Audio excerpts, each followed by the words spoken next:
que eu quero, Ju. É tratamento. É tudo que eu quero. Porque eu não tenho dinheiro para pagar um tratamento como esse. E ela falou, não, né? Eu vou te pôr lá dentro. Sua consulta está marcada para amanhã, às 11 horas da manhã.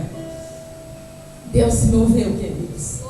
Foi uma semana de muita vitória, de muito louvor, de muita gratidão a Deus. Né? Comecei o tratamento semana passada e vamos continuar. Fiquei igual uma madame, com 4 médicos do meu lado. Eu fiquei igual uma madame. Glória a Deus. O Senhor é bom, queridos. Deus é maravilhoso, maravilhoso, maravilhoso. Aleluia. Glória a Jesus. Daqui uns tempos vocês vão me ver carequinha. Mas já fiz um chapeuzinho, viu? Para ficar bonitinho. Tá bom? Glória a Deus. Aleluia. Quem confia no Senhor Jesus Cristo nunca, nunca, nunca é desamparado. Porque Cristo é uma pedra forte, onde nós podemos alicerçar os nossos pés. Aleluia. Glória a Deus.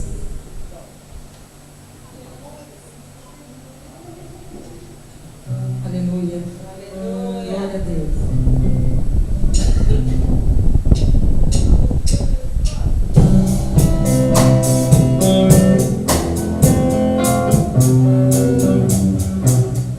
Cristo é pedra viva, pedra de esquina, pedra angular.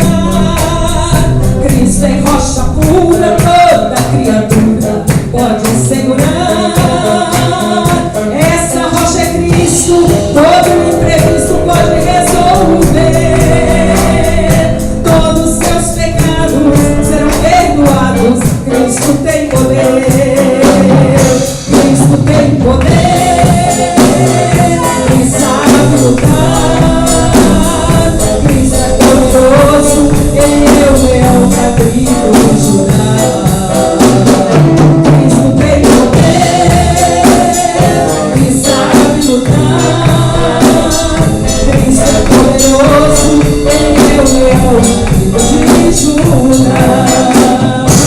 Esta rocha é água e quem tem suas mágoas ele vai tirar.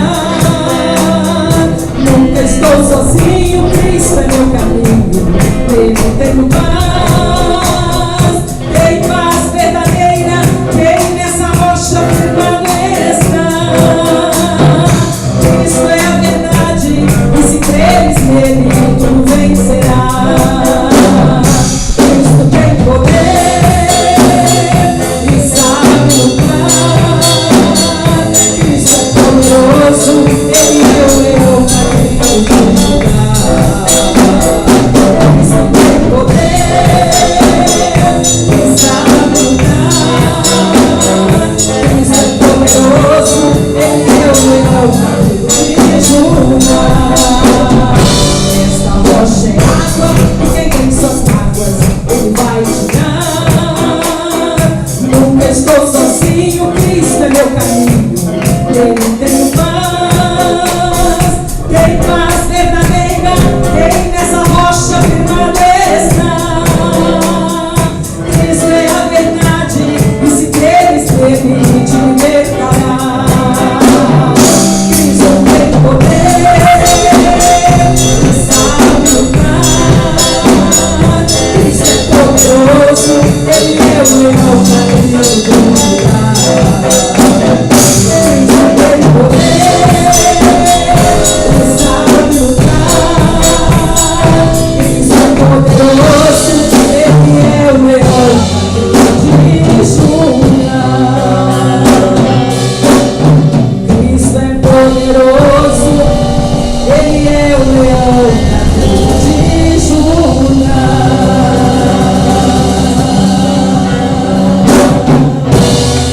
Aleluia. Glória a Jesus maravilhoso. Glória a Deus. Aleluia. Pastor Neil.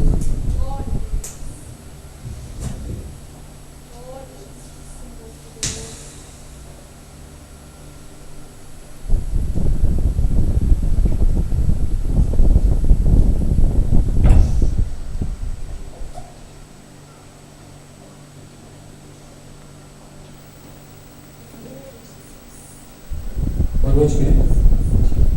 Graças a Deus. Graças a Deus. Como o Neymar falou, foi uma semana de vitória.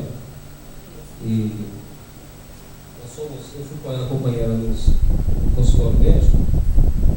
Aí tinha 4 médicos olhando ela. Foi uma equipe de 4 médicos. Né? Mas o melhor de tudo é que o médico dos médicos estava lá. Né? O melhor é que o médico dos médicos é que abriu as portas. Lembro, se vocês lembram que nós oramos aqui no final do culto. Alguém lembra que nós falamos no final do culto? No domingo aqui? Senhor, o Senhor abre as portas. Nós nem sabemos o que tem que fazer. O Senhor abre as portas, nós não sabemos o que a gente tem que fazer, nós não sabemos. O Senhor abre as portas. Não sabemos que rumo tomar, não sabemos que rumo tomar. Aí quando ela chegou em casa, depois que cheguei em casa, ela me ligou. Me ligou assim, muito alegre que Deus tinha aberto as portas. Tinha colocado no rumo, né? A gente não sabe que rumo tomar, mas Deus sabe.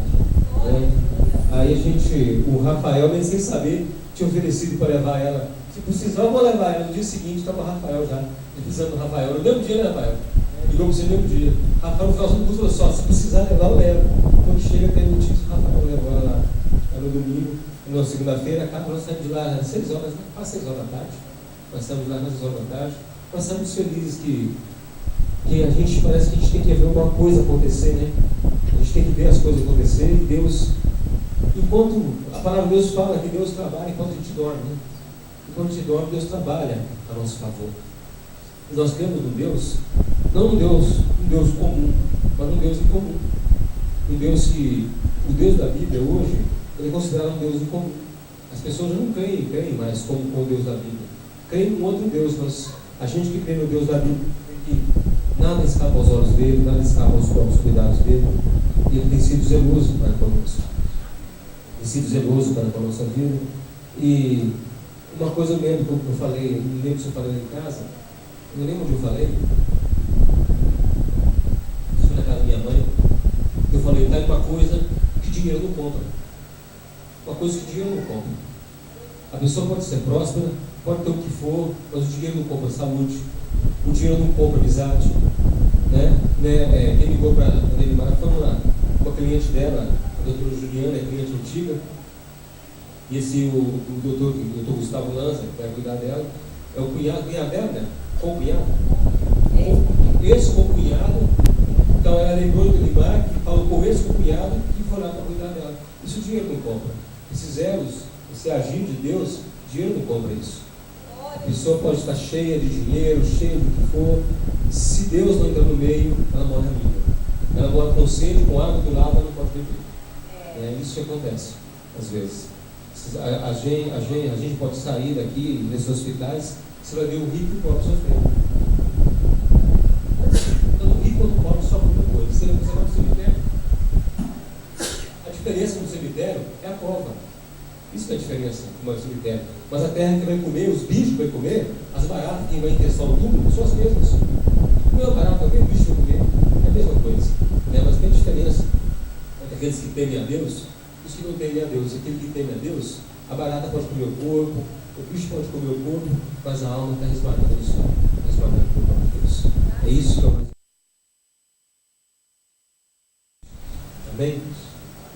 Dando continuidade. Quarta-feira, falamos um pouco sobre isso, sobre santidade de Deus. A gente falando sobre Deus, a gente acaba falando assim. Eu vou falar um pouquinho na quarta-feira, nós vamos entrar no outro assunto. Eu não ia falar hoje não, mas vamos pegar, você pular em uma parte. E nós falamos sobre a bondade de Deus, sobre o cuidado de Deus. E é engraçado, antes de nós termos a minha irmã, nós estávamos falando um mês sobre a bondade de Deus, né? Sobre a bondade de Deus, sobre como Deus é bom. E aí, uma coisa que eu falei com a minha irmã, eu falei lá em casa, é que se a gente não cresça em Deus, a gente não tivesse enganado acerca de Deus, nós íamos entrar em desespero. Ia falar com ele: me fala qual é o seu pecado oculto. Por que você ficou doente? O que o diabo está fazendo? O que é isso? O que aconteceu com você? Conta para nós. Na verdade, hoje em dia as pessoas acham que doença é consequência de pecado imediato, de pecado dos pais, de maldição hereditária. Me encontrei com as nossas primas minhas do interior. Eu não sei se eu falei do primo, eu falei, né? A irmã Maria do Carmo, da Glória, faleceu sexta-feira passada. Falei, né? É tempo do domingo, ela já está na Glória. E aí eu fui no velório dela e lá a gente encontrou com as primas, que são cristãs. E aí elas conversando, perguntando sobre todo mundo. Aí perguntei, sua mãe, a Mônica, e a Nela, como é que está? Aí eu falei com elas, a Nela está com um probleminha, no tratamento. Elas começaram a chorar. Mas o mais engraçado era chorar, não, é muito normal a gente chorar. Mas o interessante foi o que elas falaram. Nós já estávamos orando para quebrar essa maldição da nossa família. Elas estavam chorando por causa disso. A oração dela não fez efeito. Eu falei, não, mas não tem isso de quebrar a maldição da família. Isso é vicissitude, são as coisas da vida. Isso não é uma maldição. A maldição dessa veio lá de Adão, veio lá do Éden. A doença lá do Éden. Veio lá da expulsão do homem do reino de Deus. Não é uma coisa específica, que a maldição não é uma coisa da família. Nós temos, parece que a nossa família tem uma tendência a isso, uma tendência a ter essa doença. Então, mas nós oramos para quebrar a maldição e não adiantou. Elas devem entender que Deus não ouviu a oração. Eu falei, não, irmã. Eu falei, não, Ivana. Não é assim, não são assim as coisas. As coisas não são desse jeito. Nós podemos orar para Deus cuidar, Deus tomar conta, mas a decisão está nas mãos dele. Nas mãos dele, está na mão de Deus a decisão. E ele continua sendo bom. Então aí eu fiquei assim, triste com o que elas falaram, pela falta de conhecimento bíblico, pela falta de conhecimento da palavra. Meu Deus, abre os olhos dela, que elas vejam como o Senhor é mesmo, e não como a dispensa que o Senhor é. Na semana passada, nós encerramos a Fundo Bondade. Quarta-feira nós falamos sobre santidade de Deus. Começamos a falar sobre santidade. Eu vou só dar uma passadinha rápida. Abra sua Bíblia. No livro de Êxodo 15. Êxodo 15.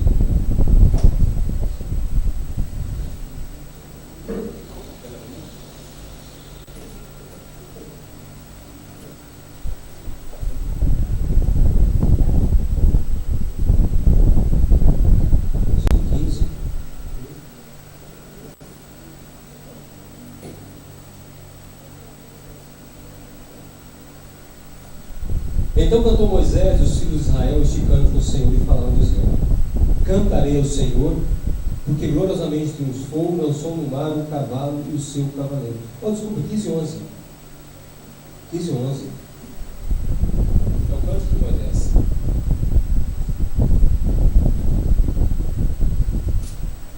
15 e 11 diz assim: Ó Senhor, quem é como tu entre os deuses? Quem é como tu, glorificado em santidade, terrível em louvores, operando maravilhas? Ó Senhor, quem é como tu entre os deuses? Quem é como tu, glorificado em santidade, terrível em louvores e operando maravilhas? Graças a Deus, Senhor Deus, sabemos que o Senhor é Deus maravilhoso, é Deus que opera maravilhas, ó Deus, é Deus que é zeloso pela nossa vida, é Deus que cuida de nós, ó Pai. O Senhor que é glorificado na beleza da santidade, Deus. Nós nem sabemos, ó Pai, o que é, ó Pai amado, quão profunda a tua santidade, nós não entendemos isso, ó Deus. Mas nós agradecemos ao Senhor e pedimos ao Senhor que nos abençoe essa noite para falar de Ti, ó Deus, em nome de Jesus Cristo, Teu Filho. Amém. Graças a Deus, pode se sentar. 1 Samuel 2,2, pode ler de sentado mesmo?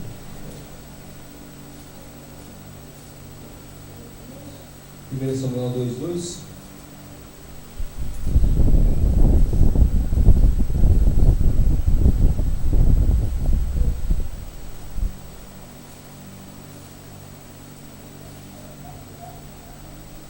Não há santo como é o Senhor, porque não há outro fora de ti, e rocha nenhuma há como nosso Deus. Graças a Deus. Dois textos nós lemos, dois textos pequenos, dois versículos pequenos, em que reside não apenas uma verdade, mas existe uma realidade, explicita uma realidade sobre a santidade de Deus. Os dois textos que nós lemos nos dá o quê? Que não há parâmetro de comparação com a santidade de Deus. Põe para mim Êxodo 15 e 11. Não há parâmetro de comparação da santidade de Deus. Se não há parâmetro de comparação, a Bíblia não dá parâmetro de comparação da santidade de Deus. Nós não temos com a nossa parca cabeça, nossa parca pensamento, tentar imaginar o que é a santidade de Deus. Nós comparamos a santidade de Deus com os parâmetros humanos. Nós temos Deus, vou voltar de novo ao nosso conceito ético de Deus. Nós analisamos Deus com a nossa ética, com o nosso modo de pensar. Deus é bom, sim, Deus é bom, mas Ele é bom como se uma criança de 5 anos vai falar, Ele é bom como um pirulito. Se for uma pessoa mais de idade, não, Deus é bom porque nele não há nenhuma maldade. Agora, um velhinho de 80, 90 anos, ele vai olhar para trás da sua vida e falar, Deus tem sido bom para mim. Então, na verdade, nosso parâmetro de comparação ele é muito variável, conforme o nosso nível de conhecimento, conforme a nossa idade. E assim também nós vamos com a santidade de Deus. Não há nada no ser humano, não há nada nessa terra que se pode comparar com a santidade dele. Quando nós pensamos em santidade, qual que é a primeira cor que vem na sua cabeça? Branco, na hora. Branco, porque para nós o branco ele é imaculado, ele não tem mácula, ele não tem mancha. Então a nossa cabeça, a santidade está relacionada com o branco. Mas a palavra de Deus fala que muito mais branco que isso, porque Deus é luz. Deus é luz. Nós vemos em Apocalipse, nós vemos no livro de Daniel, lemos no livro de Isaías, nas descrições do trono de Deus. Fala que é um trono de santidade, que o seu cetro é cetro de equidade. E diante de Deus, diante dele, em volta dele, as seres celestiais que cantam todo o tempo, santo, santo, santo. Não é um pleonasmo falar santo, santo, santo. Então, na nossa cabecinha, santo é uma coisa. Agora, para nós acompanharmos isso, João explica o seguinte: os seres celestiais cantam, falam o quê? 3 vezes, né? Santo, santo e santo. Isaías também fala? Isaías também fala.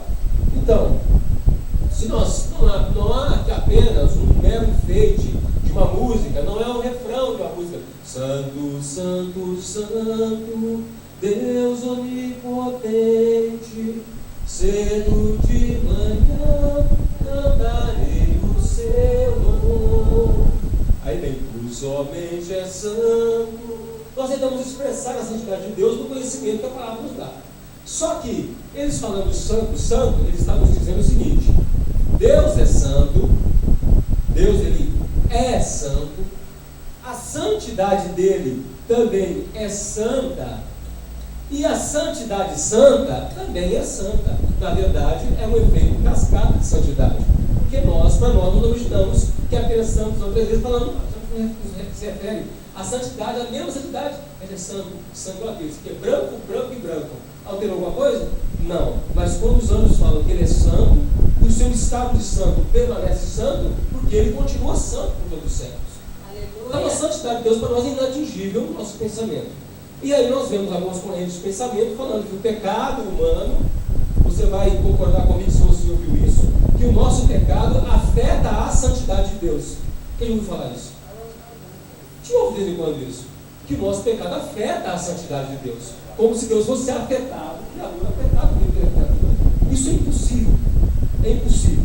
Então, se nós pegarmos Deus do jeito que Ele é, com todos os seus atributos, eternidade, onipresença, onipotência, Ele é eterno, a sua ira, o seu amor, a misericórdia, a longanimidade, todos os atributos de Deus, como se houvesse alguma coisa, como se precisasse de algo para envolver-nos, o que Deus ele é santo, o que o envolveria seria a santidade em todos os atributos, porque a longanimidade de Deus ela é santa, e além de santa, ela é eterna. Então, 2 atributos que há em Deus que não mudam jamais e nunca mudarão, todos não mudarão, mas aqueles que perderam todos os outros atitudes de Deus é a sua eternidade e a sua santidade. Ele é Deus, ele tem amor e o amor dele é santo. Então, aquilo que cerca o amor dele, para que o amor dele não seja julgado de qualquer maneira, para que as pérolas não sejam julgadas aos porcos, é a santidade dele, porque a santidade dele nos faz santos para sermos aceitáveis diante dele. Agora eu te pergunto uma coisa: você é santo, Zé? Quem é que é santo? Quem aqui já pegou na última meia hora? Todos nós. sem exceção. E se você na sua cabeça achou que você não pecou, você acabou de pecar porque você pensou isso. Porque a minha palavra diz que aquele que diz que ninguém não há pecado, se faz mentiroso. E mentira é pecado. Porque nós já somos uma coisa rebelde diante de Deus. A santidade dele nos faz aceitáveis diante dele. Por causa do sangue de Jesus Cristo, que nos purifica de todo pecado. Então, para nós sermos aceitáveis diante desse Deus que é santo, santo, santo, só através da cruz, só através da obra redentora de Jesus Cristo. Só através do novo nascimento é que nós deixamos a nossa natureza carnal e abraçamos uma outra natureza espiritual, porque nascemos de novo. O que Jesus fala com Nicodemos? Necessário vos é nascer de novo, porque aquele que não nascer da água do Espírito não pode ver o reino de Deus. Depois ele fala que não nascer da água do Espírito não pode entrar no reino de Deus. E entrar no reino não é apenas entrar nas portas da cidade santa. Entrar no reino de Deus é você conhecer a Deus aqui nessa terra, conhecer a sua palavra e conhecê-lo conforme a palavra diz. Entrar no reino não é uma coisa que se fará no futuro, já é uma coisa agora, não que você vai reinar em vida, não que você terá à disposição todo o poder à sua disposição, que ao estender das suas mãos depois vão acontecer. Não, não é isso. Reinar em vida é o que? Apesar dos problemas, você tem paz. Tem paz. Isso é reinar. Você tem paz. Você tem graça. Você tem satisfação em Deus. Tem satisfação em ver tudo ruim que você fala, mas Deus está no controle. Pode parecer meio vago até você passar por isso. Mas depois, quando você passa por a situação, você fala, realmente, isso existe, isso é fato, isso é real. Porque é muito real. Que a graça de Deus permeia os nossos corações e nos dá uma paz, não uma paz que nós produzimos, mas uma paz que vem de Deus para nós. Então a santidade de Deus, toda a ação de Deus é permeada pela sua santidade. Toda a ação de Deus, ela é permeada porque parte de um ser santo. Quando Deus lança a ira sobre a terra e acontece um dilúvio, só salva-se quantas pessoas? 8 pessoas se salvam. Então Deus lança a sua ira sobre a terra e a ira dele é santa. A ira é santa. Então tudo que ele faz é santo. Jesus era santo? Amém. Sim. Então tudo que Deus faz é santo. Quando Deus cria a terra não tinha maldição. Não tinha maldição. Não era. Depois da queda do homem, o que Deus vai falar para nós? Maldito é a terra, mulher, maldita é a terra por causa de ti. Agora a terra vai encher de problema. Produza carros, produza veneno, produza toda a erva amarga. Quando começou essa coisa toda. Aí começou porque na presença de Deus há santidade. Quando nós chegarmos diante do Senhor, nós entrarmos no céu, no reino, Nova Jerusalém, quando nós chegarmos diante dele, nós vamos ter uma sensação de podridão. Você já teve a sensação que você está sujo? Você já foi numa festa que você sabe que está fedendo? Eles te pegaram no meio do caminho assim, vambora, você acabou caindo lá com a roupa que não tem nada a ver. Você esconde o pé debaixo da mesa porque você está com um sapato feio, um tênis horroroso. Puxa um exemplo, que já passou por isso. Eu passei por isso. E a gente sabe que está sujo. A gente sabe que a gente não está legal. É isso a sensação quando nós entramos na Cidade Santa. Nós sabemos a nossa natureza pecaminosa. Nós temos consciência da nossa natureza pecaminosa, do nosso coração rebelde. Nós temos a consciência do coração rebelde e quando entrarmos na Cidade Santa vai ser o quê? A sensação de que eu não mereço estar aqui. Eu não poderia estar aqui por minha vontade própria, mas o Senhor é que fez essa obra em mim. Então louvado seja o Senhor, e nós vamos juntar nossas vozes ao Senhor e gritar: Santo, Santo, Santo é o Senhor dos exércitos. E ainda mais, porque compraste para Deus povos de toda tribo, língua e nação. Eu vou falar isso. E nós somos comprados. Nós somos de uma nação, de uma tribo, de uma língua, e fomos comprados por Jesus Cristo. Nós não somos a mesma nação de Jesus, nós não temos a mesma língua de Jesus, nós não somos nem daquelas plagas de lá. Nós somos, do outro lado, nós somos comprados pelo sangue de Jesus Cristo, pelo sangue do Cordeiro. Então, a santidade de Deus, ela é inatingível, ela é... Por que nós não conseguimos afetar a santidade de Deus? Igual eles falam por aí. Falam isso, Jadson. O seu pecado ofende a santidade de Deus. Ofender o que eles falam é mudar, alterar, manchar a santidade. Isso é impossível. É impossível, não tem como. Nós não conseguimos fazer isso porque nós somos criatura, não somos deuses, não temos poder. Quem que o versículo fala, Deuteronômio 15:11? Não há Deus como o Senhor. Êxodo. E 1 Samuel 2:2 fala, não há Deus como o Senhor. Não tem nada igual a Deus. Não existe nada que se parece com Deus. Deus, ele é singular. Ele é singular. Não existe uma coisa que possa acompanhá-lo em poder, em graça, misericórdia, não possa acompanhá-lo em poder, em nada, porque ele é onipotente, onipresente, onisciente, onipotente, quer dizer que ele tem todo o poder. Sendo então Deus onipotente, e tendo todo o poder, onipotente, tendo ele todo o poder, sendo ele, tendo então todo o poder, toda a decisão dele, toda a decisão parte dele, toda a vontade parte dele, porque ele tem o poder, não precisa de conselho para ninguém. Ele faz, ele fala, eu vou fazer. O que a palavra diz? Deus opera o querer e o efetuar. Ele faz o querer e o efetuar, parte dele, eu vou fazer, e não há ninguém que frustre os meus planos, não há ninguém que me impeça. Agora, se você acha que o diabo tem poder de impedir os planos de Deus, como muitas vezes é citado para você, você está redondamente enganado. O diabo não tem poder algum diante de Deus. Para começar, quando ele caiu do céu, quando ele foi expulso, quando teve a rebelião no céu, que ele foi expulso, Deus nem botou a mão nele. Falou, Miguel, bota esse cara para fora. Na palavra de Deus, Miguel e os seus anjos pelejaram contra o... Não fala que foi Deus que brigou com ele. Deus não botou a mão nele, Isaac. Se Deus botasse, não matava. Deus nem botou a mão nele, nem porque ele é criatura. O diabo é criatura. Para de pensar que o diabo tem o mesmo poder que Deus, que não tem. Ele é criatura, foi criado, Deus fez. Deus fez o diabo, fez lá o bicho lá, está lá em quanto? Jeremias? Ezequiel 37? Ezequiel 28, está lá. Deus fez ele, criou ele. Então, se ele é ser criado, como o ser criado vai ter mais poder que o Criador? Impossível. Impossível peitar. Impossível peitar Deus. Tem quem gosta muito de internet já deve ter visto uma gravura que está o diabo de um lado e Jesus do outro, eles apostando uma queda de braço. E aqui já viu essa imagem? Isso é um absurdo. Isso é um absurdo. Isso é um absurdo. Jesus, a palavra aqui de Jesus, ele é Deus. Ele não tem que medir força do diabo. O diabo, meu amigo, quando fala que o diabo está derrotado sim. Agora ele fala as obras dele, faz no limite de Deus. Então, voltando à onipotência de Deus.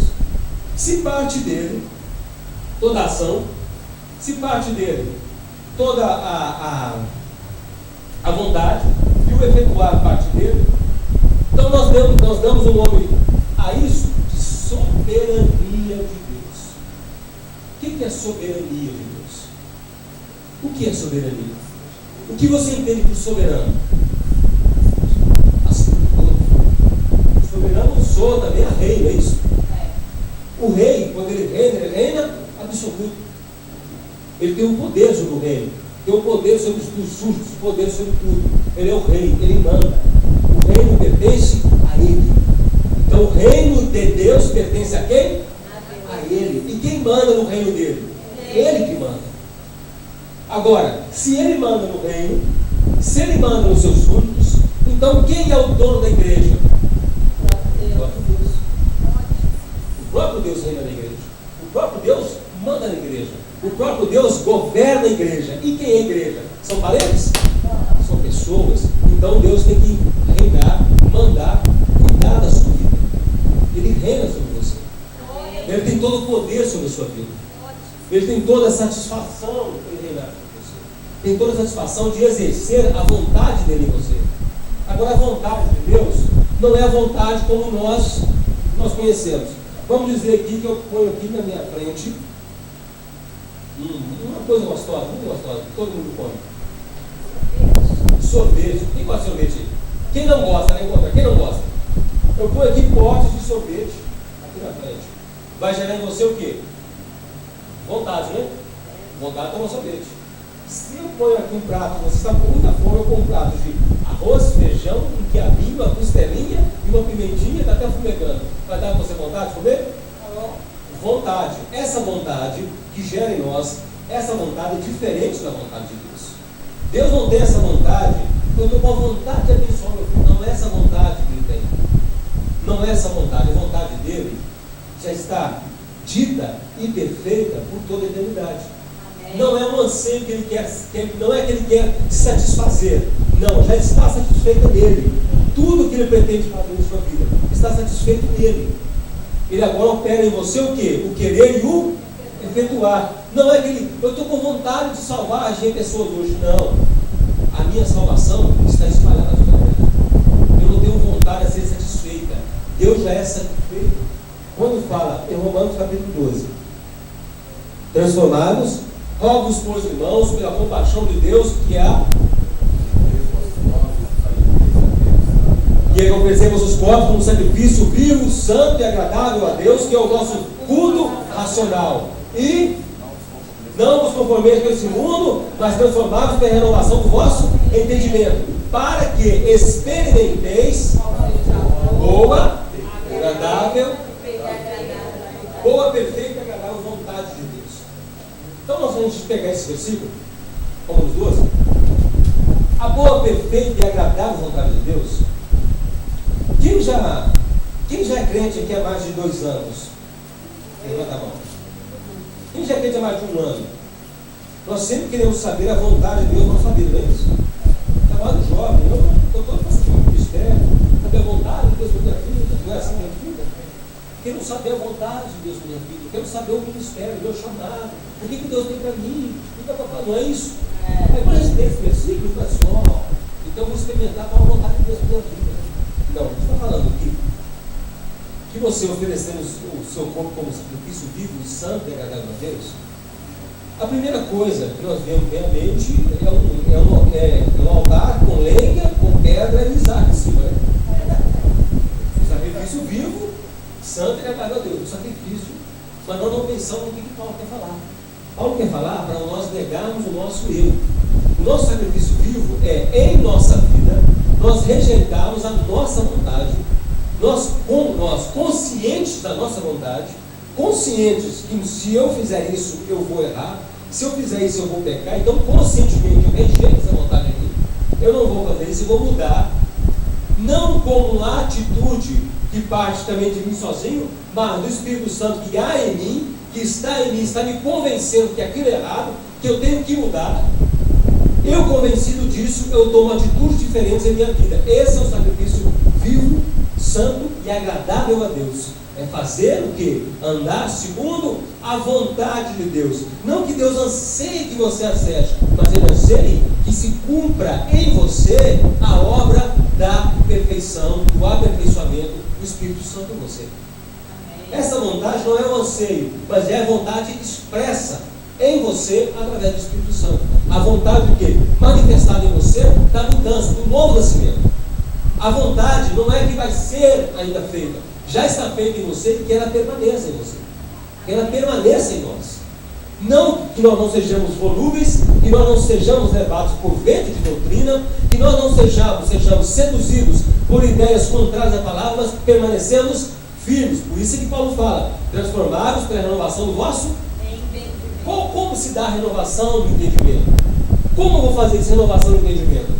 Eu olhando a palavra, lendo a palavra e entendendo a palavra, transformando aquilo que eu pensava que era certo, alinhando os meus pensamentos com o que a palavra diz, com o que a Bíblia diz. E não vou botando os meus pensamentos, alinhando os pensamentos com o pensamento de outro. Não alinhando meu pensamento com o pensamento do pastor. O pastor pode errar. Agora eu posso falar assim, você vai fazer assim, eu estou errado e você alinha o seu pensamento comigo e você erra junto comigo. Cego guiando o cego e ambos cairão mesmo. Agora, quando você alinha com a palavra de Deus, ainda que o seu líder espiritual fale errado com você, fala, não, estou errado, a palavra diz o contrário. Eu vou me alinhar com a transformei o meu entendimento segundo a palavra. Segundo a palavra de Deus. A grande dificuldade hoje é as pessoas entenderam a Bíblia como a Bíblia está dizendo. Eles tomam o parâmetro Ah não, fulano fala assim, então eu fico com fulano. Quando você apresenta a Bíblia, fala, não, mas a Bíblia diz assim. A Bíblia fala assim. Você tem que se alinhar com a Bíblia. Não, prefiro ficar com fulano. Porque fulano estudou. Aí eles usavam esse argumento antigamente, né? Hoje em dia nem pode usar esse argumento mais. Que fulano estudou. E o fulano nem estuda a Bíblia, nem estuda a Bíblia, o fulano estuda mais. Tira mesmo da cabeça dele. Então, quando você alinha o seu entendimento com a palavra, você quer ver uma coisa? Vamos ver. Vamos lá. Vou citar um exemplo das minhas primas. Nós estávamos orando para a maldição hereditária ser quebrada. Não, mas as coisas não são assim. Se eu alinhar o meu pensamento que a maldição hereditária existe, eu vou estar alinhando meu pensamento com uma teoria humana. Se eu alinhar meu pensamento com a palavra, fala o capítulo de Jeremias, maldição hereditária. Ezequiel 18. O próprio Deus fala e dá um exemplo. Se eu alinhar meu pensamento com a palavra, eu vejo que isso não existe. Se eu alinhar o pensamento com o que se fala por aí, eu vou estar errado.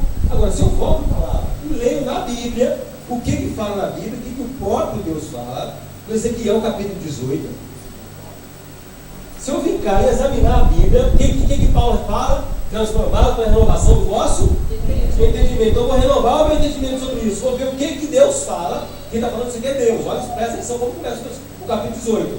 E veio a mim a palavra do Senhor, dizendo. Veio a palavra de quem? Quem falou então com Ezequiel? Quem falou com Ezequiel? Deus falou com Ezequiel. Olha o que Deus falou com Ezequiel.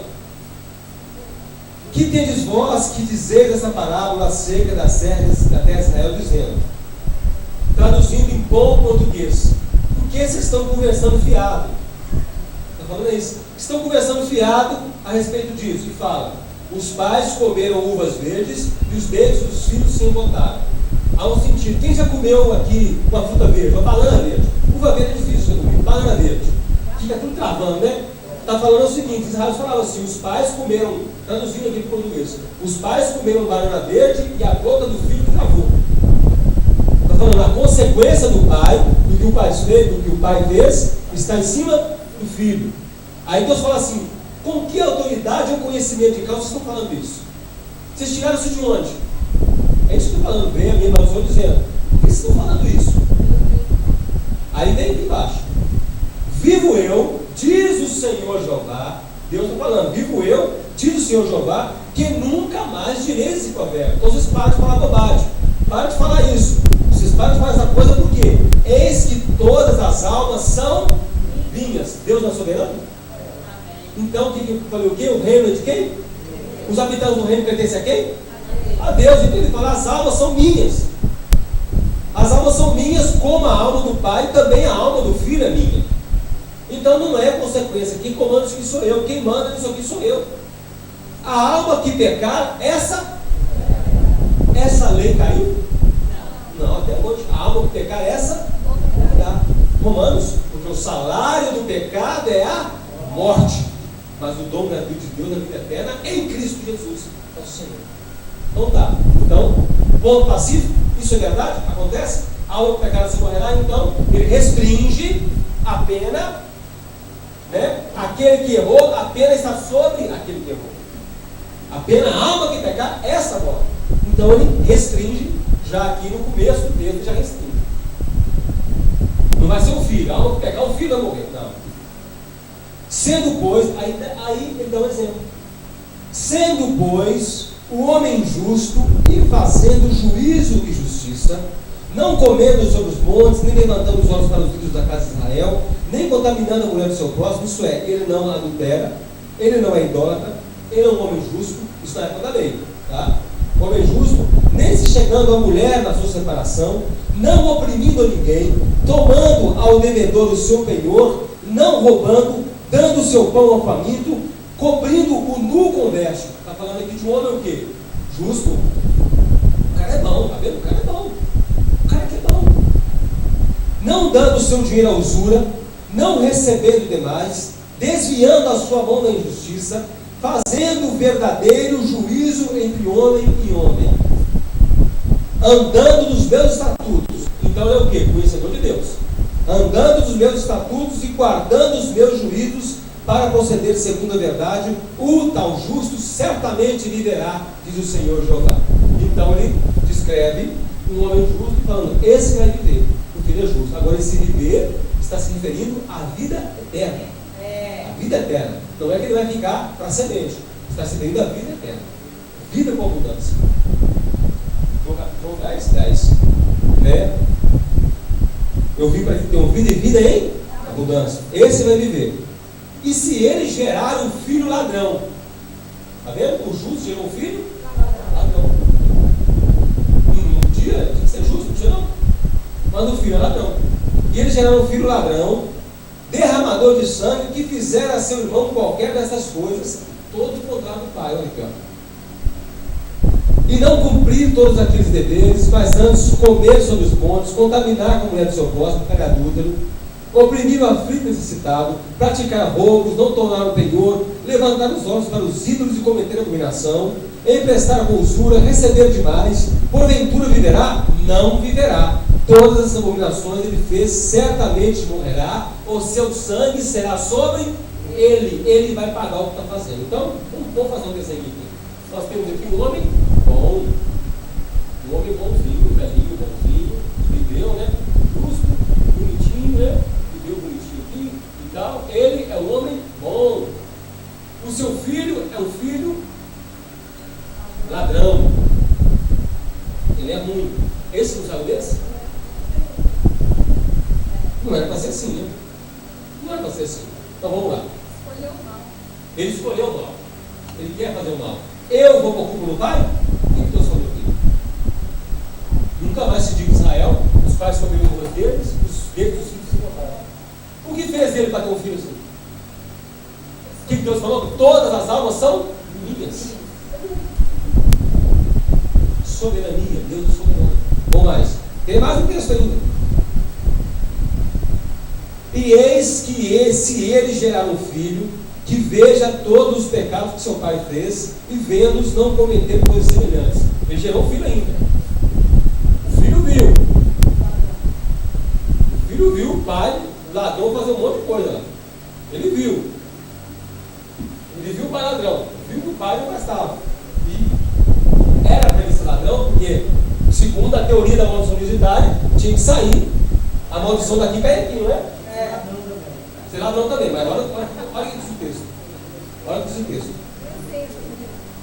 E se ele gerar um filho que veja todos os pecados que seu pai fez, e vendo não cometer coisas semelhantes, não comer sobre os montes, não levantar os olhos para os ídolos da casa de Israel, não contaminar a mulher do seu próximo, não oprimir a ninguém, não retiver o penhor, não roubar, der o seu pão ao faminto, cobrir o nu com veste, desviar o aflito, cobrir o nu com veste, desviar do aflito a mão, não receberem os juros de demasia, e fizeram os meus juízos, andar nos meus estatutos, o tal não morrerá pela maldade do seu pai, mas certamente viverá. Seu pai, porque fez opressão, roubou os bens do irmão, e fez o bem do seu povo, esse que morrerá pela sua maldade, o pai. Mas dizeis, por que não levará o filho a maldade do pai? Porque o filho fez juízo e justiça e guardou os estatutos e os praticou, por isso certamente viverá. Verso 20, a alma que pecar, essa morrerá. Quer saber o fim da maldição hereditária? O filho não levará a maldade do pai, nem o pai levará a maldade do filho. A justiça do justo ficará sobre ele, e a impiedade do ímpio cairá sobre ele. Então falando, se eu faço o bem cai sobre mim. Se o meu filho faz o mal, a maldade cai sobre ele. Se eu faço o mal cai sobre mim. Se eu tenho um filho, a bondade que ele fizer cai sobre ele, a maldade que ele fizer cai sobre ele. Não é a minha maldade que cai sobre ele. Então aonde está a maldição hereditária aqui nesse texto? Fala totalmente o contrário. Então transformar pela renovação do vosso entendimento é você conhecer a Bíblia. E saber que você não pode ir atrás desse mundo da bobeira, não. Senão você está sendo escravo de uma superstição, de uma mentira muito grande, e na verdade você está se fazendo escravo de outro homem. Por causa disso. Deu para entender? O que é transformar pela renovação do entendimento? E é engraçado que os outros os reis, fulano gerou o filho, o rei era bom, o filho era mau. O filho era mau, era bom, ele era o seu. Os filhos de Samuel não salvou nenhum, né? Os filhos do profeta Samuel não salvou nenhum. Cadê a justiça de Deus então? É para ser tudo profeta, né? Filho de peixe como peixinho é, então filho de profeta, profetinho é, né? Não, não é. As coisas não são assim. Os filhos de Eli, sacerdote, Elias foi um sacerdote, os filhos dele pereceram no seu pecado. E aí? Os filhos de Davi, a maioria pereceu. Então, maldição hereditária, quando você vai para a Bíblia, eu estou dando um exemplo para você sair do folclore, sair da superstição, sair dos dogmas e voltar para a palavra, para que você experimente qual é a boa, perfeita e agradável vontade de Deus, para que as coisas ficam claras à sua frente e você entenda como Deus é soberano e a soberania dele é patente aos nossos olhos. Nós conseguimos entender o que é a soberania de Deus. As coisas que acontecem em nossa vida é porque Ele está no controle. Ele não está no controle apenas nos momentos maus, mas nos momentos maus, nos ruins, mas nos bons também. Quando eu me casei com a minha esposa, quem estava no controle? Deus. Deus estava no controle de tudo.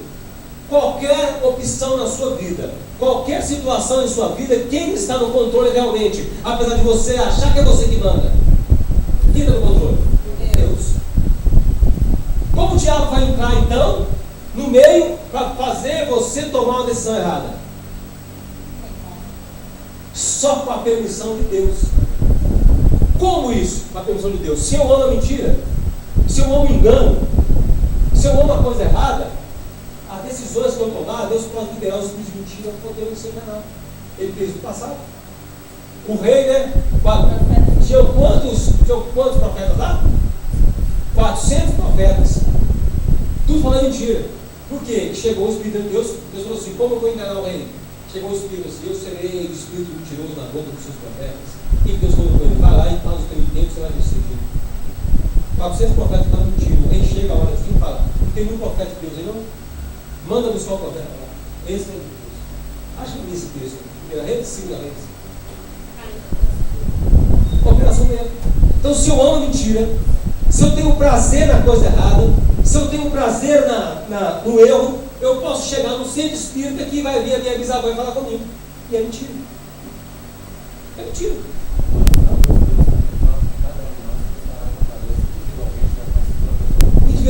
Então, se eu gosto de mentira, eu serei enganado por mentira. Se eu gosto de maldição, a maldição vai me alcançar. Aquilo que eu amo, Deus fala: você quer? Então toma. Isso é perigoso, meu amigo. Isso é muito perigoso, porque tem muita gente que entra numa dessa com a Bíblia debaixo do braço. E é enganado, com a Bíblia debaixo do braço. Mas só está debaixo do braço, porque a aberta não está. Porque ela não consulta a palavra. Não consulta. Saul, quando vai ver a profetisa de Endor, quem sobe para ela supostamente? Só o diabo, falando que era Samuel. Ele não queria Samuel? Ele não foi lá para o profetisa, Deus tinha proibido ele? Então você quer, então toma. Você está vendo o que é a soberania de Deus? O Deus que a Bíblia narra que você é, se você quiser enganá-lo, na verdade, a própria vontade de enganá-lo, ele já está sabendo que você quer enganá-lo, e o enganado é você. Ele conhece o coração. 1 Tessalonicenses 2,10: Deus envia a operação do erro para que creiam na mentira, porque não tiveram o amor com a verdade. E aí? Disciplinaram na verdade? Então, se eu largo a Bíblia e vou atrás de homem, eu vou ser enganado. Vou ser enganado, porque eu quero ser enganado. Quem já ouviu aquela frase antigona, me engane que eu gosto? É a realidade, meu amigo. É a realidade. Ele pede para Deus, me engana, Deus, que eu gosto. Deus fala: você pode ser enganado? Não terás engano. Isso, meu irmão, é muito sério. Nós partimos de Romanos 12, capítulo 12, a gente pegando só esse Romanos 12, de 1 até o 4, nós vamos falar aqui 10 cultos. 10 cultos. Agora eu te pergunto, o quanto de verdade você almeja conhecer? O quanto de verdade você planeja conhecer de Deus? O quanto de verdade você tem vontade de conhecer de Deus? O quanto você anseia de conhecer a Deus? É o quanto vai ser revelado para você.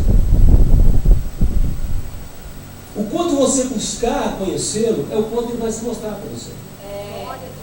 O quanto você tiver sede dele, ele vai saciar a sua sede. O que Jesus falou com a mulher samaritana? Aquele que beber dessa água nunca mais terá. Mas para beber essa água, tem que ter sede.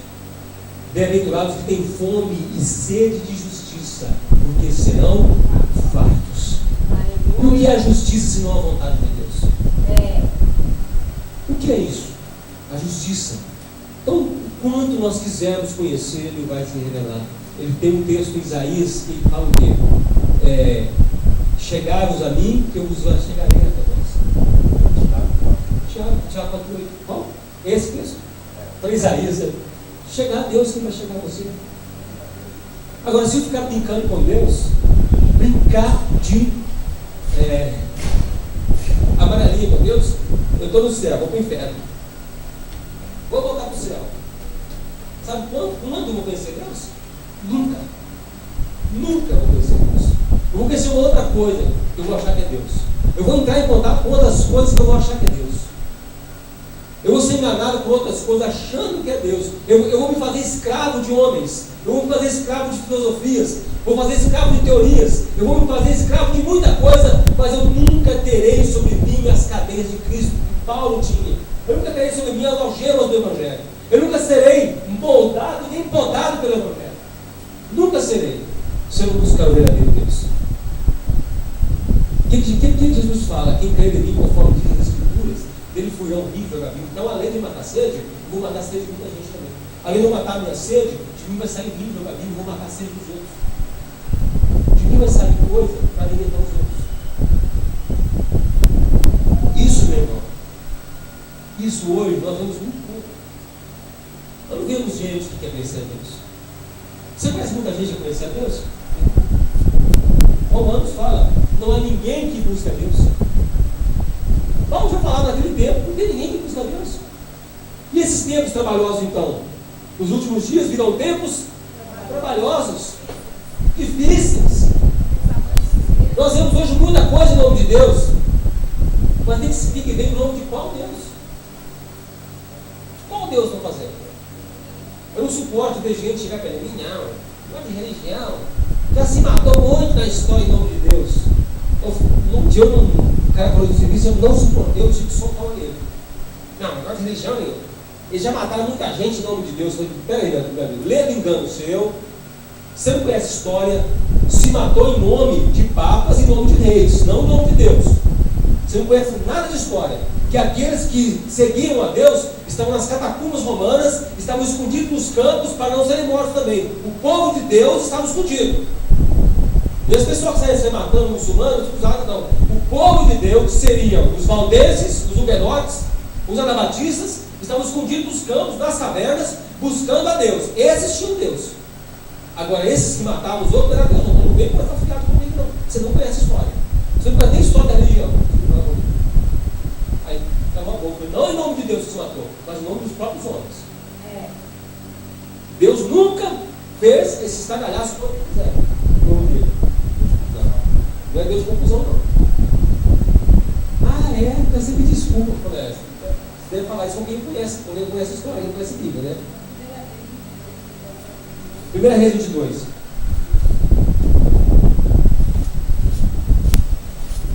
Por que Deus fez isso? Porque o rei queria fazer as coisas da cabeça dele. Eu vou fazer, vou acontecer, eu vou fazer isso, fazer aquilo. Manda chamar os profetas para profetizar para mim. Sabe o meu perigo? Se chegar na igreja hoje, aí o pastor pregou, acaba o culto, você sai lá, você está cheio de problemas, você sai lá do seu banco, eu vou ali para o pastor orar para mim, quem sabe eu tenho uma palavra de Deus. Aí você chega ansioso, você tem uma palavra de Deus. E o pastor está doido para despachar você. Aí o pastor fala qualquer coisa com você e você acha de Deus. Às vezes fala uma abobrinha que vai causar até briga na sua casa, tipo assim, olha, varão, não falo com você, muitos têm inveja de ti, os da sua casa têm inveja de ti, o cara já tem um probleminha com o irmão, acabou. O cara já tem um probleminha contigo. Olha, eu vejo uma pessoa na sua família, uma mulher de cabelo preto, que faz trabalho com a sua vida. Às vezes a tia dele não combina com ele, mas nunca botou o pé no centro. Aí, tá vendo? Tia fulana é uma pai de santo, mãe de santo. O pastor falou. Você está vendo o equilíbrio? Quem já passou por isso, levanta a mão. Deus é amor, né? Esse é o perigo, por quê? O rei estava doido com a palavra de Deus. Mandou chamar 400 profetas, não são não, 400. 400 profetas. Deus falar, você quer ouvir uma palavra? Vou mandar você 400 mentirosos. Porque eu já falei com você não ir. Já tinha falado com ele para não ir, mas ele pediu uma resposta diferente. Olha aqui. Então o rei, 22, 6. Vamos ver, vamos partir para o 4. Então disse Josafá: irás tu comigo a peleja de Ramon de Gileade? E disse Josafá ao rei de Israel: serei como tu és, e o meu povo como o teu povo, os meus cavalos como os teus cavalos.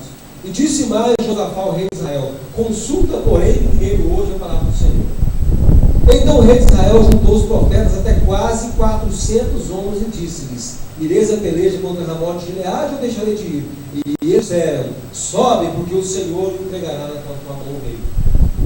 Ele perguntou ao profeta: olha, eu posso ir lá na guerra? O profeta: vai sim, pode ir, vai lá. Pega o cerco e vai lá. O camarada levantou um chifre de madeira do lado profético. Levantou um chifre e falou assim: assim como esse chifre existe, você vai chifrar lá os seus inimigos. Os atos proféticos. Aqui, ó, na Bíblia. Diz, porém, Josafá. Aí Josafá olhou e falou assim: ó, disse, porém, Josafá, o rei de Israel estava olhando, mas Josafá olhou para não, peraí. Diz Josafá: não há aqui ainda algum profeta do Senhor a qual podemos consultar? Ele viu 400 camaradas dizendo assim: tem profeta de Deus aí não? É verdade, tem profeta aí. Tem 400 caras falando aí, nenhum está falando de Deus. O Josafá tem mais de 70 caras. Então disse o rei de Israel a Josafá: acabe de Josafá. Ainda há um homem por quem podemos consultar o Senhor, porém eu aborreço. Sabe quem gostava dele? Quem fala a verdade. Quem fala a verdade, meu amigo, quem prega a verdade, quem prega o evangelho, é mal visto. Quem prega o evangelho é odiado. Quem prega o evangelho não é tolerado. Por que não fala aquilo que você quer ouvir? Quem disse que o evangelho é aquilo que você quer ouvir? Jesus, João 6,36, deu um discurso, o pessoal rachou fora, porque não aguentou a palavra de Jesus.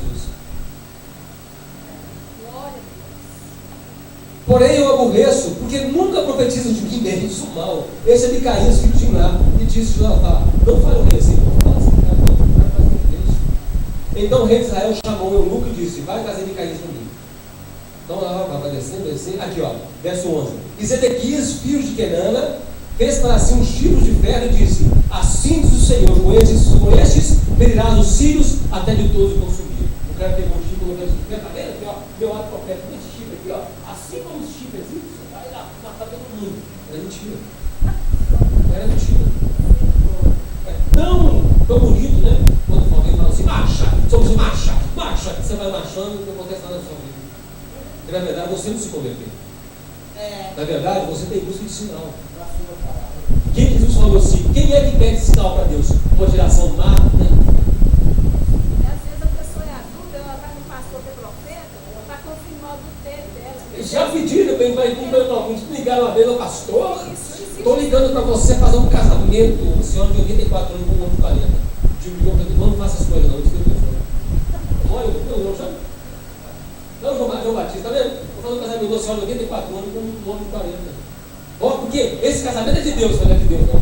Esse casamento é da carne. Esse é da carne, esse casamento é da picanha. Casou uma semana. Então, olha, vou fazer isso, eu quero fazer. Por que aconteceu isso? Por quê?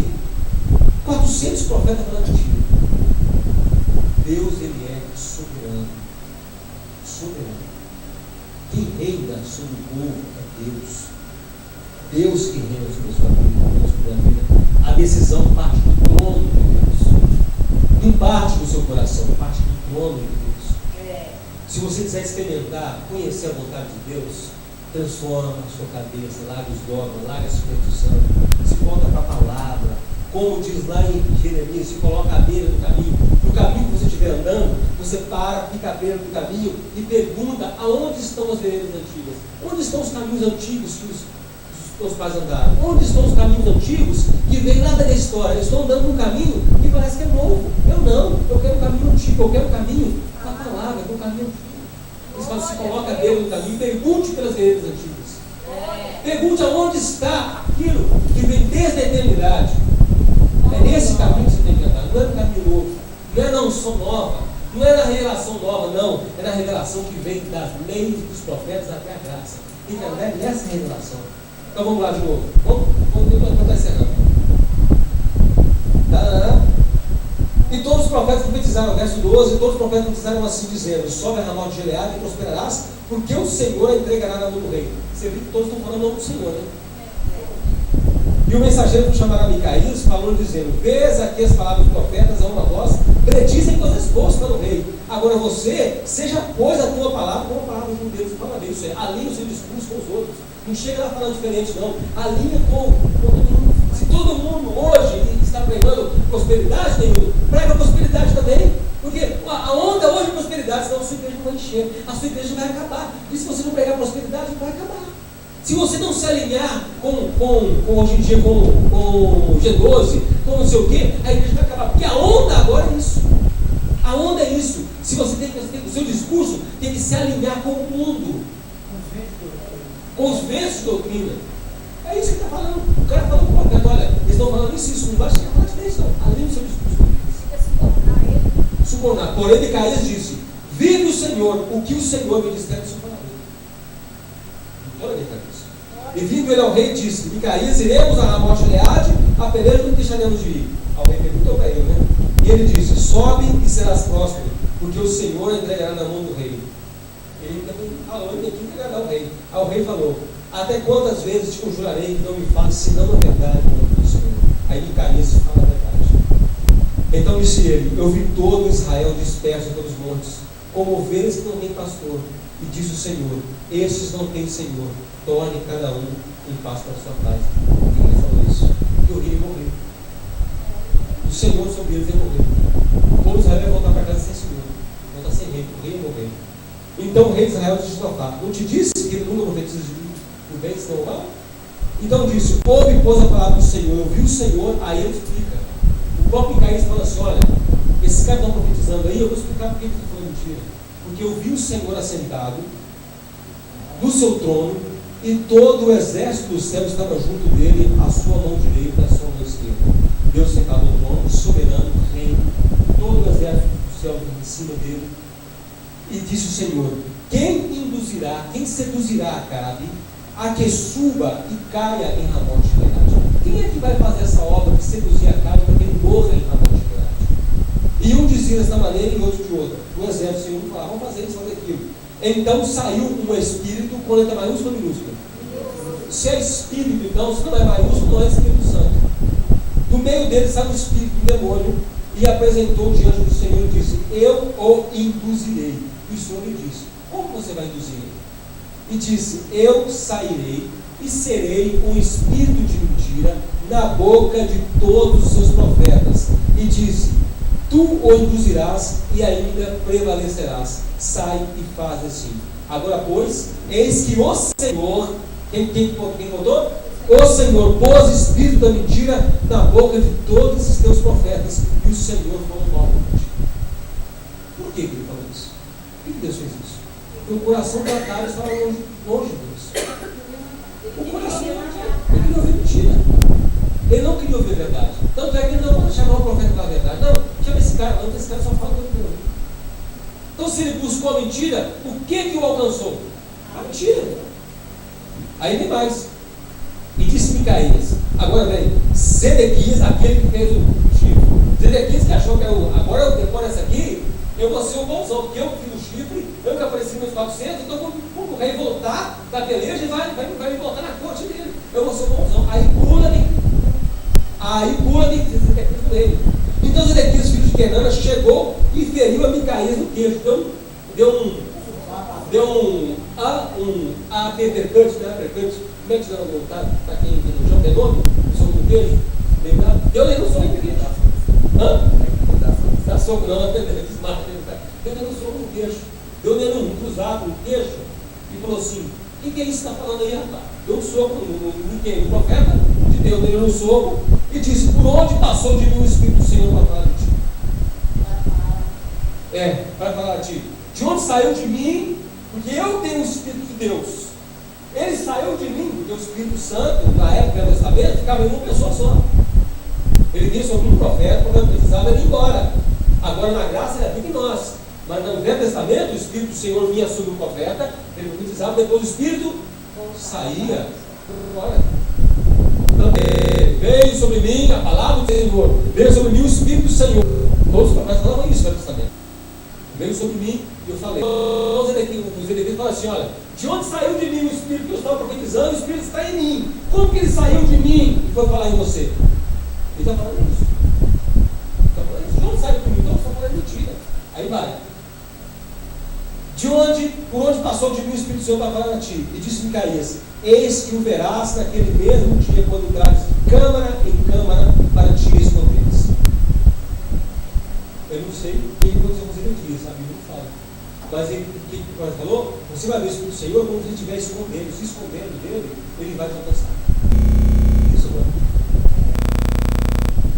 E direi: sim, seu rei, metesse com pão de angústia e com água de amargura até que eu venha em paz. E disse Micaías: se tu voltares em paz, o Senhor não tem falado por mim. E disse mais: ouvi todos os pontos. Olha o que eu estou falando. Se esse rei voltar vivo, então Deus não me boca. Quem que fala a história? Acabe.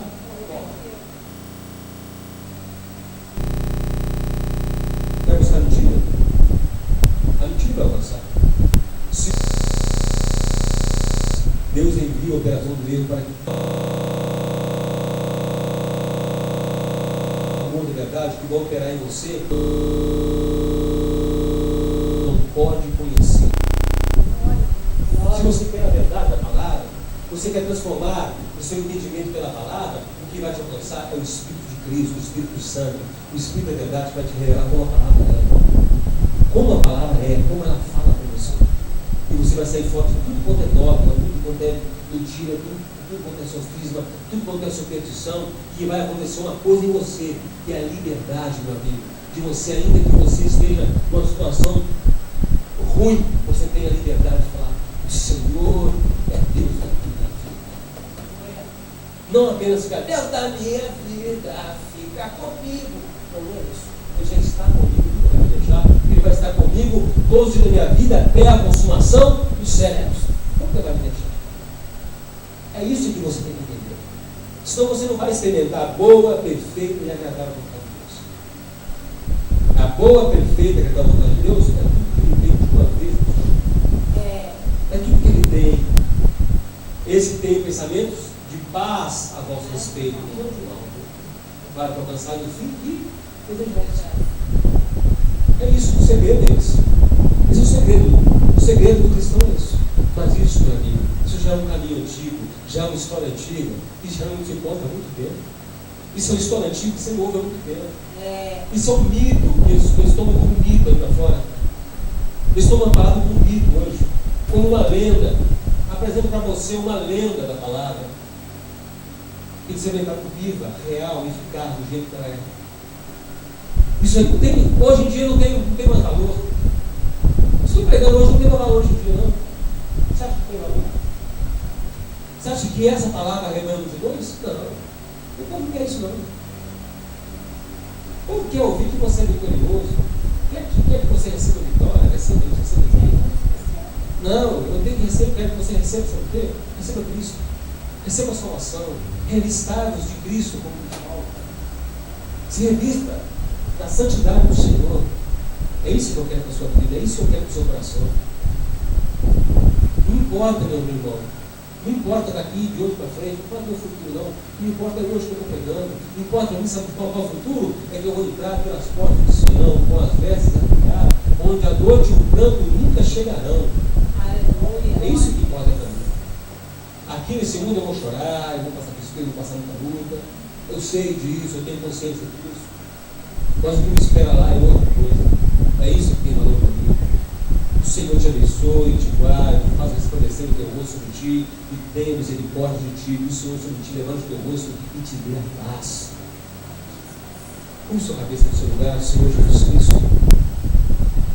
Expondo a tua palavra, Deus, falando assim de ti, ó Deus amado, nos dá, Senhor amado, a sensação de que o Senhor tem cuidado de nós.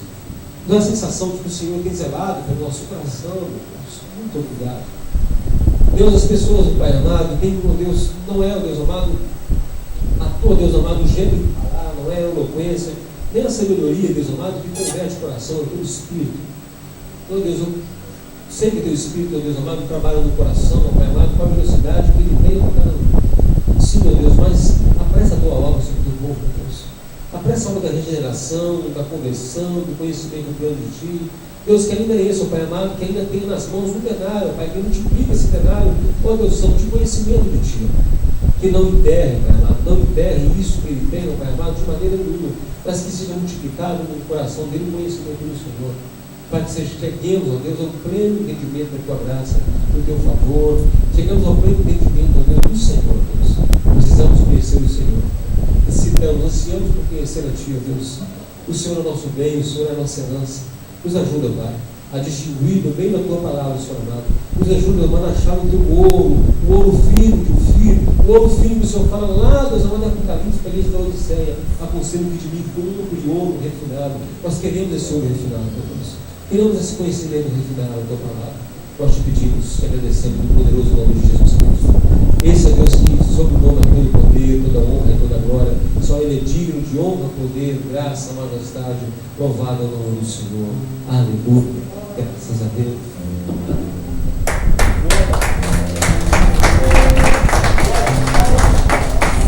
Glória a Deus. Aleluia. Glória a Jesus. Aleluia. Aos nossos irmãos que estão acompanhando pela internet, eu vou ver se eu subo essa mensagem hoje à noite ainda, deixo no YouTube. Você pode ir lá no canal do Missão da Luz, vai dar essa mensagem no YouTube lá. Deus te abençoe. Eu desperto de vocês que estão nos acompanhando, em nome de Jesus Cristo. Desperto de vocês, Deus abençoe você. Deus faça prosperar o seu caminho e te abençoe em nome de Jesus. Amém. Todos os irmãos que nos acompanham de fora, você que está chegando a primeira vez, os irmãos que acompanham pela internet, os irmãos de São Paulo, do interior de Minas, do Acre, do Manaus, do Amazonas, os irmãos do Nordeste, do Rio Grande do Sul, os irmãos de Londres, os irmãos. Então, outro dia eu tenho uma notícia do irmão lá da Alemanha com a gente pela internet. África do Sul não, é o pessoal do país da África, vocês são dele, do Livro de Fortes, da África também. Deus abençoe a vida dele, pessoal, em nome de Jesus. Amém, irmãos? Irmãos? Bolívia também. Bolívia também, Peru também. Peru, Bolívia, Chile. Irmão, Manuel Guerreiro, o Crepúsculo. Deus abençoe a nossa vida. Tenha misericórdia de nós, irmãos. Convido você a trazer a sua frente, a sua oferta. A palavra diz que você deve botar a sua. Você deve ajudar onde você ouve o pão, onde você recebe o pão. Você deve dar semente para aquele que semeia o pão. Na verdade, os nossos gastos são com aluguel, com as contas da igreja, são com as compras que a gente faz de equipamento, a manutenção de equipamentos. Nós não pegamos nada, não fazemos disso nosso sustento. Todos nós somos voluntários, todos nós temos nosso trabalho, nós trabalhamos, mas a igreja precisa de sustento. Eu convido você a ser participante do sustento da igreja. Então, seja você abençoado, não como forma de troca de barganha com Deus, mas em amor, em consideração para que você tenha recebido. Deus te abençoe. Vou orar, se for orar, você pode fazer na frente, em nome de Jesus. Como dizem por aí, né? A hora mais importante do culto, a hora mais importante do culto já passou, a hora da palavra. Essa é a mais importante do culto. Senhor Jesus Cristo, nós agradecemos ao Senhor. Não, ó Deus, como forma de barganha ou de troca contigo, ó Pai, de trazer nossas ofertas à frente, não, meu Deus. É reconhecimento que o Senhor é que nos dá saúde, é o Senhor que nos dá ânimo para trabalhar, é o Senhor que nos dá emprego, é o Senhor que nos dá, Senhor amado, eloquência para falar, é o Senhor que nos dá, Senhor bendito, Deus, inteligência para trabalharmos, para ganharmos o nosso pão, para granjearmos o nosso sustento. É o Senhor que nos faz isso conosco, Deus. Pedimos ao Senhor, Deus, a tua bênção sobre a nossa família, sobre as donas de casa, Deus, sobre os estudantes, sobre os trabalhadores, sobre os empregados, sobre aqueles que são patrões dessa igreja, que são donos de comércio. Nós te pedimos, Deus, a tua bênção, Pai. Porque sem o Senhor, nosso braço trabalha em vão. Sem o Senhor, nós damos burro em ponta de faca. É o Senhor que nos abençoa. Nós reconhecemos isso, ó Pai. Nós pedimos a tua bênção sobre a vida de cada um, em teu nome, Jesus Cristo. Amém. Que Deus te abençoe. Algemado por um peso, oh, quão triste eu andei.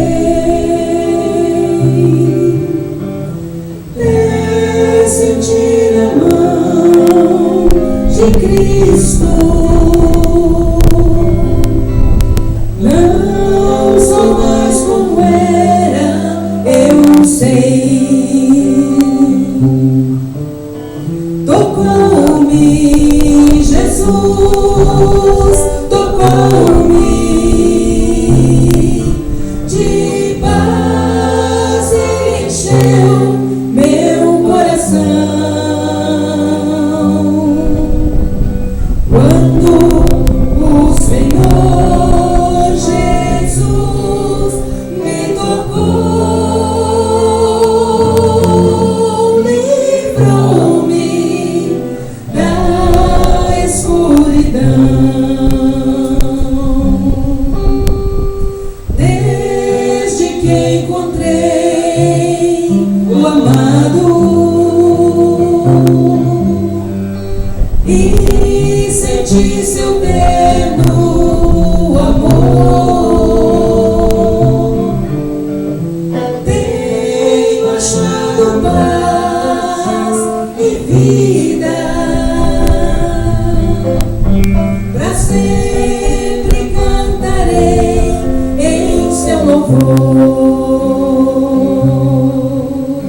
Tocou-me Jesus, tocou-me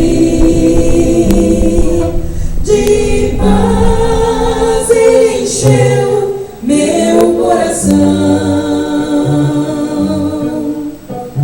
Quando o Senhor Jesus me tocou, livrou-me da escuridão. Quando o Senhor Jesus me tocou,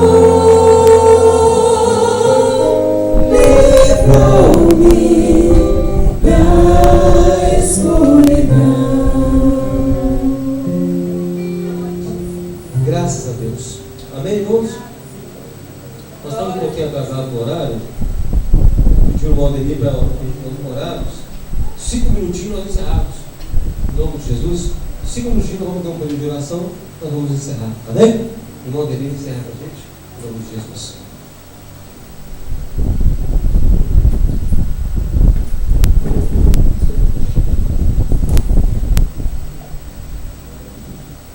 Cumprimento os irmãos com a paz do Senhor. Vamos orar então em nome do Senhor Jesus. Senhor nosso Deus, Pai querido, Pai santo, mais uma vez nós queremos agradecer ao Senhor por esse momento, por estarmos aqui neste lugar. Pai querido, Pai santo, obrigado ao Pai pela palavra que aprendemos nesta noite. Continua a falar aos nossos corações, continua a abençoar as nossas vidas, ó Pai, porque se nós não cremos nessa palavra, nesse Deus Todo-Poderoso, nós, ó Pai Santo, Senhor da Glória, estamos levados, Senhor Deus, para caminhos errados. Como o pastor diz aqui na Tua palavra, a Tua palavra que é a verdade.